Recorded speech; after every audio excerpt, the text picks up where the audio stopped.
Why are you afraid of you? Why are we afraid to know the truth about ourselves? And why are we afraid to tell the truth about ourselves to people we love? Why are we insecure? Why do we sometimes feel a need to inflate ourselves and be our own press agent so others might know how important we are, how good we are, how special we are? And insecurity is a battle we all face at some level at some time. If we did not feel valued probably as a kid, we're not feeling very valued as an adult. And the only way we know how to get value is to somehow cry out for it. What I found to be interesting is that people who don't think they're insecure are in fact typically the most insecure around us. If you've ever played a musical instrument, I grew up in the music scene and I played trumpet and guitar and a little bit of piano and loved every minute of it, played in some bands, played in some orchestras all through college. And if you've ever done that, if you've played an instrument or if you sing in a choir or something like that, and you're next to somebody who's off pitch, it's excruciatingly painful. It's like fingernails on a chalkboard, because you're playing one thing and on pitch and somebody next to you isn't. And you got to somehow plug your ear because it's getting so difficult to hear the note you're supposed to be on. And so sometimes you're next to somebody, they're either flat or slightly lower than they're supposed to be, or sharp, slightly higher than they're supposed to be. And for the person who can sing on pitch or play an instrument tuned on pitch, it's very painful to be next to those people. And usually the person who's singing off pitch think they're among the greatest singers in the band or in the choir. They have zero concept that they are the ones off pitch. And they are shocked and deeply hurt, and they quit the band or quit the choir when you let them know they're a bit off key. We might want to work with them a little bit to get on pitch. But they didn't know they were off pitch. They can't hear that for some reason, and so telling the truth is kind of tough. The truth about you is that you don't know what the truth is about you. At my age, I've been through every phase you can imagine. As a young pastor, I was tremendously insecure because I knew one thing for sure, that I did not have the qualifications I felt were necessary to be a pastor of a church. You've heard the story, most of you have, I'm not going to belabor it. I didn't train to be a pastor, I didn't go to seminary, I had a music and a business degree, and all of a sudden this church is asking me to be their new pastor. And I just simply found that a bit terrifying. That was 35 years ago, something like that. And it's still a tad bit terrifying. And I tried to tell the leaders in 1985 that this probably wasn't a good idea. Let's really find somebody that, knows what they're doing. And these people saw something I didn't. And I actually typed out, there's a thing called a typewriter. And many of you have no concept of what I'm talking about. A typewriter and carbon paper. So some of us old folks know what those are. And so I typed out a list of 5 reasons why it was not a good idea for me to be the pastor of this church. And I gave it to him, and I was sincere. This wasn't humility, this was sheer terror. This was like, we just don't want to go down this road. I just don't think this is a good idea. And of course, God, and I still have the list, I've kept it, and God has used that to remind me of who's really in charge. And I think God renamed my list from 5 reasons to Mr. Smarty Pants doesn't know what I'm about to do. And so that became the list. Along the way, I adopted Numbers 22:28 as my life verse. And it says this, and the Lord opened the mouth of the donkey. So if he can do that, he can do something with this mouth.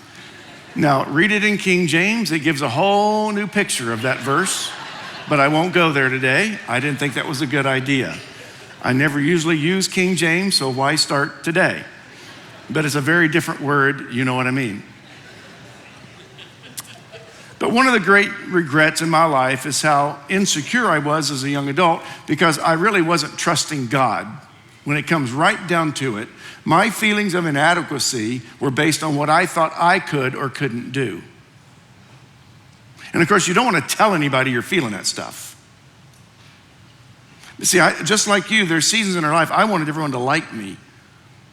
And somewhere in the last decade or two, I got over that, thankfully, and came to a place where I could say, this is who I am, this is what I do, I'm doing the best I can in whatever God has called me to do as a husband, as a father, as a grandfather, as a pastor, as a friend. But the truth is, if we're not clear about what our gifts are, our natural gifts that God has given us, spiritual gifts, read 1 Corinthians 12 and Romans 12 and 13, and through those chapters, you'll get a great lesson on the spiritual gifts that we're given. If you know what your gifts are, you kind of know how you're wired up, you know your emotional intelligence, you know how you're kind of wired to respond to things, how you're wired up to process things, what your perspective is going to be on things. If you can understand that about yourself, God can really use you in pretty significant ways.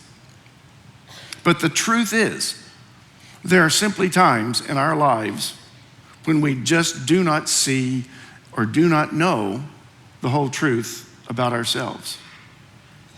Psalm 51:6 says this, "You desire truth in my innermost being." He desires truth in our innermost being. It's a great book written many years ago. I love the book and I love the title. Who are you when no one is looking? It's a great question. Found a quote this week. It's printed on your note page. Every man has reminiscences which he would not tell to everyone, but only to his friends. It's nice to have friends like that we can talk to and be honest. Every man has reminiscences which he would not tell to everyone, but only to his friends. He has other matters in his mind which he would not reveal even to his friends, but maybe only to himself, and that in secret. But there are other things which a man is afraid to tell, even to himself. And every decent man has a number of such things stored away in his mind. Now, this is not a quote aimed just for men. It was written at a time when different terms were used, but I think I can say it this way. There are other things which we are afraid to tell, even to ourselves, and every decent person has a number of such things stored up in their minds. That's all of us. The Bible has a lot to say about this. You may not think, some of you are new to the church, some of you are new to faith, some of you aren't sure what you believe yet, some of you are curious enough to sit here and be here, and I'm forever thankful that you're here. And you may not think highly of the Bible yet, but it really nails this subject. The Bible basically says nobody's so good, so well-informed, so spiritually mature that they're immune to feeling this insecurity, this fear that we have of telling the truth about ourselves and telling the truth to others. Proverbs 12:19 says, truthful words stand the test of time. Truthful words stand the test of time, but lies are soon exposed. There's a Catholic Franciscan priest that I love to read, and I guess I credit it to my Wesleyan roots that let me kind of find the best in all religious leaders, even when we don't agree on some points. But here's what Richard Rohr says about our insecurities.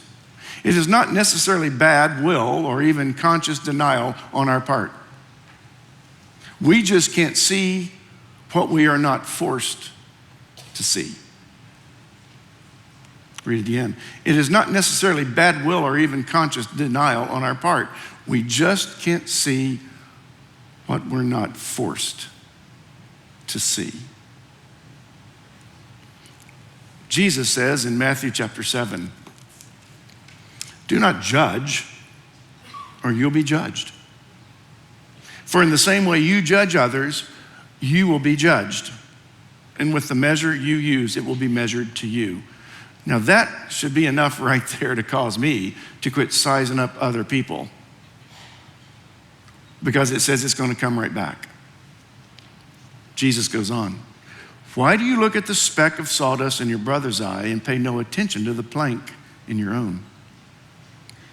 How can you say to your brother, let me take that speck out of your eye, when all the time there's a plank in your own eye? You hypocrite. First take the plank out of your own eye, and then you'll see clearly to remove the speck from your brother's eye.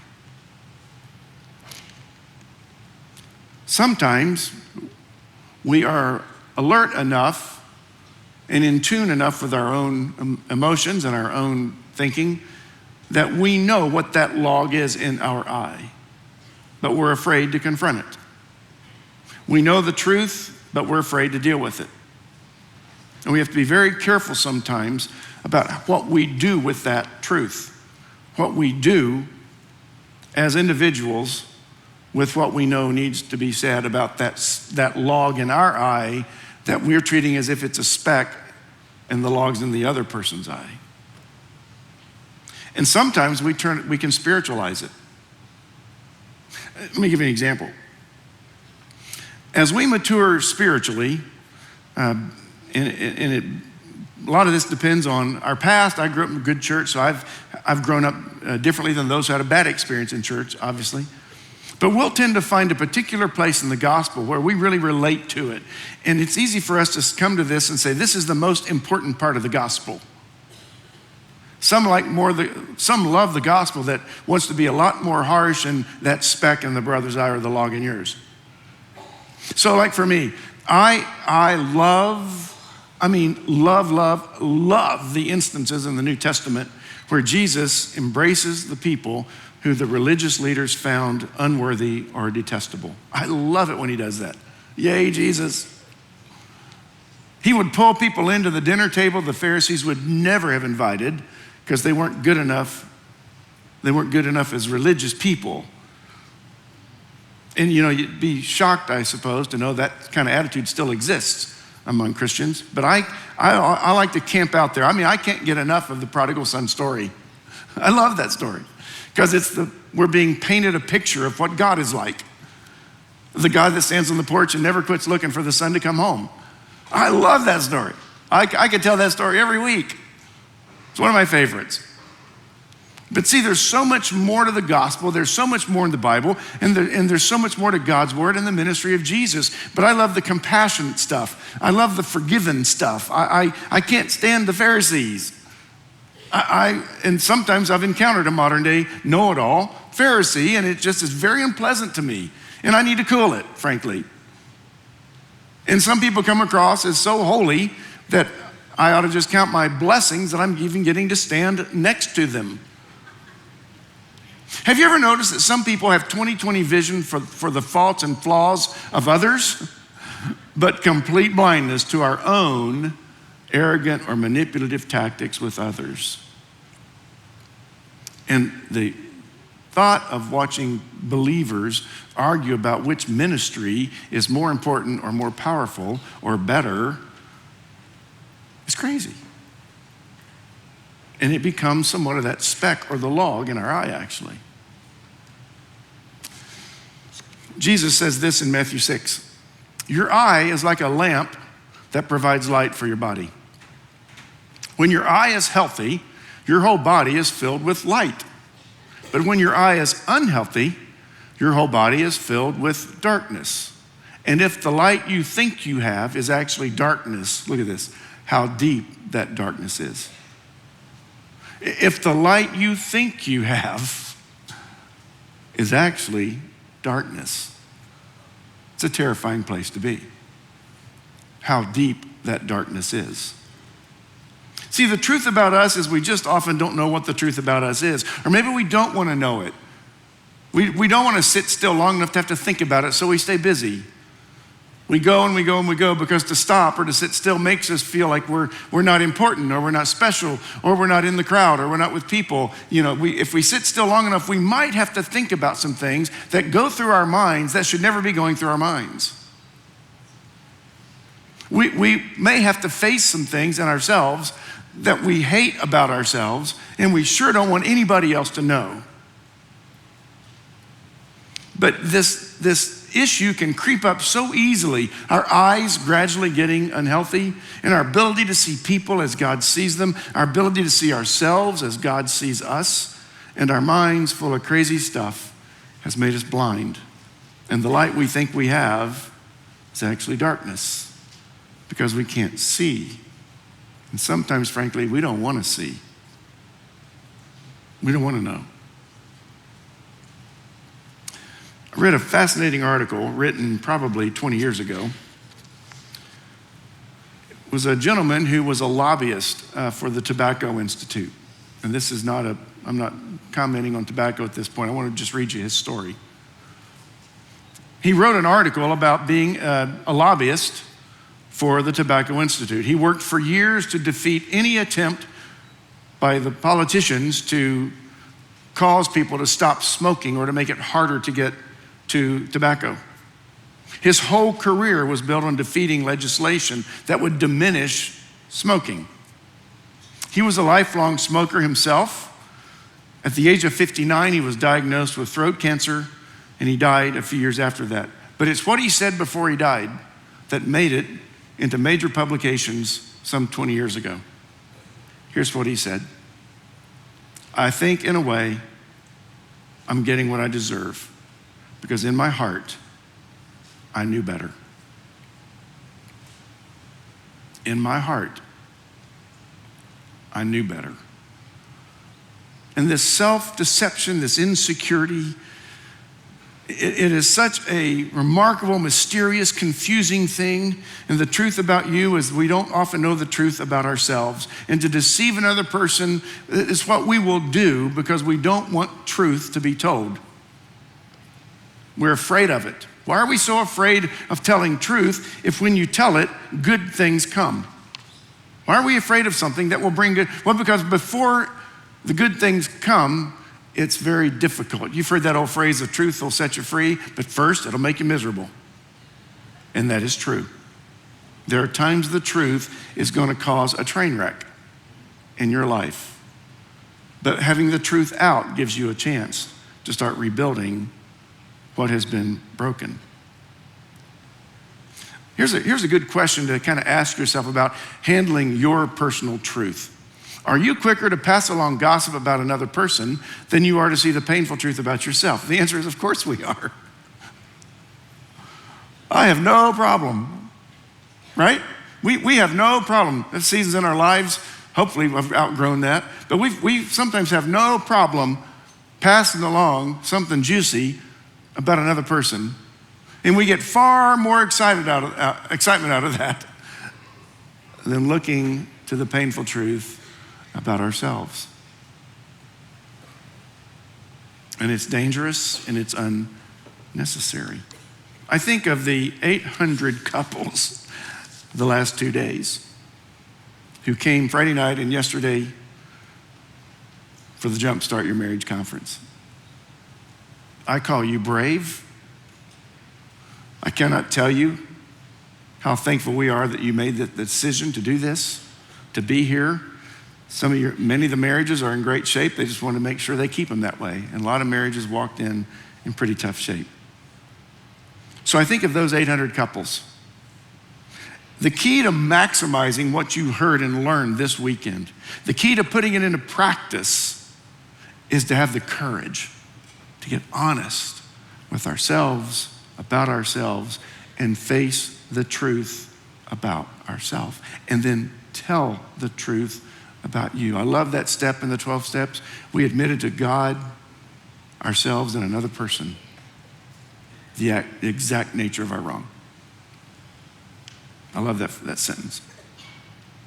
And we know that truth needs to come out. We know that truth ought to be told. We know there's no freedom in the prison of protecting ourselves with truth that we don't want to come out. And it's terrifying to think of the thought of getting it out there because we're just sure somebody's going to be angry, of course. They may leave us. They may have had enough. They may mark off a friendship. They may consider getting out of a marriage. But truth always wins. Always. Do you ever look in the mirror and see something you don't like? If you're a woman, at least you've got stuff you can use to do something about it.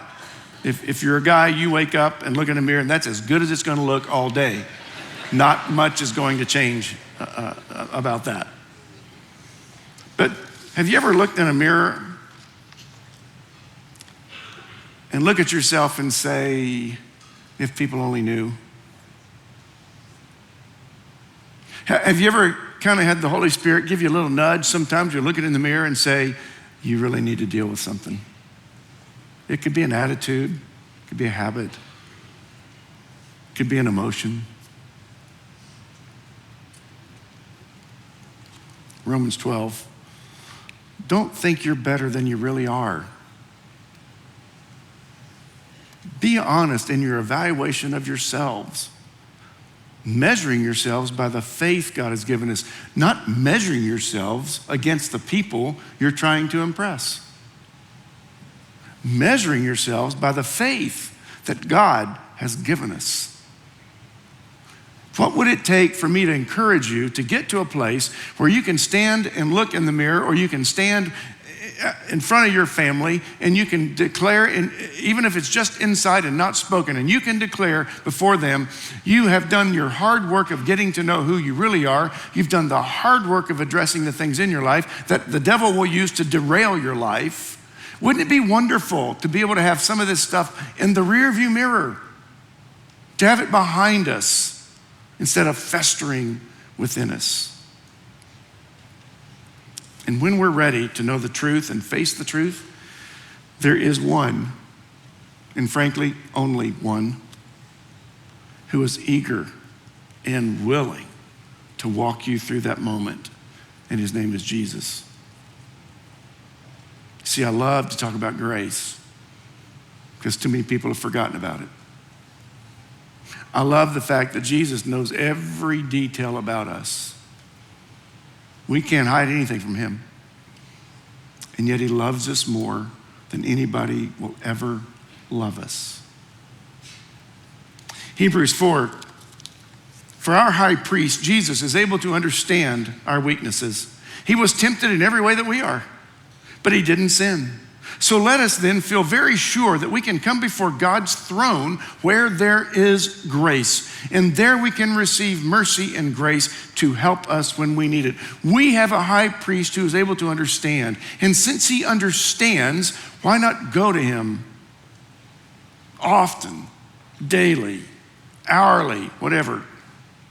We're not left in this sea of loneliness alone. We're not left in this sea of dishonesty by ourselves. When we fail, we're not forgotten. When we stumble, we're not abandoned. See, God gets us. He made us. And when Jesus took the nails on the cross, he didn't say, I'll do this if. He said, I'm going to do this whether you accept it or not, whether you believe it or not. I'm going to do this. I'll never forget going into Israel in high school. I've mentioned this several times. And seeing Golgotha. I mean, it's one thing to read it and be looking at it. And I walked away from that experience as probably 17 years old, realizing that this is not some myth or fairy tale. This is real. It really happened. I've seen where it happened. And it's so easy to mark God off or to discount this because we can't see him. We'd like to feel him more, but we have to put ourselves in a particular place if that's going to happen. So I just don't want to let us in this fast world we're living in to forget that the powerful presence of Jesus and the powerful love that he has for us is available 24/7. And he gets us more than anybody gets us. He loves us more than any human being is capable of loving us. So why not get honest? I think it's appropriate the way the message happened to land on the first Sunday of the month where we share communion together. In a moment, you're going to be holding the bread and the cup. We invite everyone to take communion. It's not a matter of being a member of a church. It's a matter of you understanding what it means. And if you're good with what it means, share communion with us. If you're not ready for that, you don't feel like you want to take communion today, don't. There's no judgment here. But Jesus, isn't it? I know I say it probably once a month, every communion Sunday.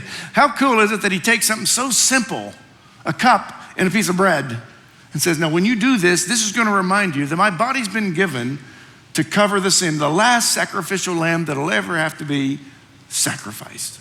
Done. One and done. Over. And that cup is that new covenant of my own blood. Not the blood of an animal, but my own blood. And he did it knowing the worst about us, but loving us more than anyone is capable of loving us. I'm going to invite the ushers forward to serve you the bread and the cup. If you'll wait till we've all been served, we'll take it together. And let's remain in an attitude of prayer, do some real let's do a little bit of inventory. Take a look deeper inside and see what you might be hearing from God.